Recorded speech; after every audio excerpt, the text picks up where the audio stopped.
This is a 2022 Kawasaki Ninja ZX6R. I've always wanted to ride this machine. The last 600 I rode was an R6. I absolutely love that experience. But I was always intrigued by the 636 from Kawasaki. So this is my first ride on it. And what a blast, what a fun bike to ride. I mean, the engine is so buttery smooth.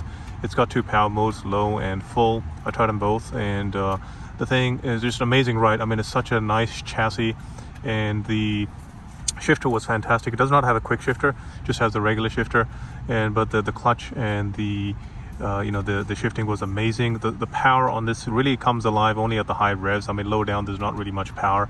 You got to spin it up to about 8,000 revs to get the power. And what a great bike, man. This was amazing. This is a 2022 version. I just had a blast on it. It was a lot of fun. I mean, it's a great bike. The thing about 600s is they're more playful, they're more fun to ride than off-leader bikes because they're lightweight. They're not as heavy and taxing on your body compared to a leader bike. I think a leader bike are really big bikes to push around, but these are so nimble and lightweight. There's a lot more fun factor in the 600s.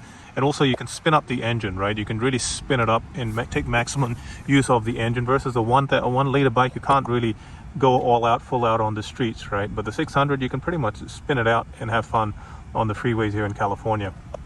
So I had a great time. The other thing that I noticed quite a bit about this is a nice plush ride. The suspension was, and it was quite plush. The suspension was quite plush, and it felt quite comfortable on the freeway. And the other thing I was quite intrigued about this was the air protection was amazing. The air protection on this, the bubble it creates was much better than the R1. It was not much wind buffeting. It's clean air over your helmet. Full fairing bike on this worked out pretty good. There was no turbulence on my windshield, on my helmet, and it was very smooth, right? You spin it up to 90, 100 miles an hour. It's quite smooth air, good wind protection on your body. So anyway, it's an amazing bike. It's just amazing. But the thing about this is, the only thing I kind of didn't like about the bike, of course, is the aggressive riding position, right?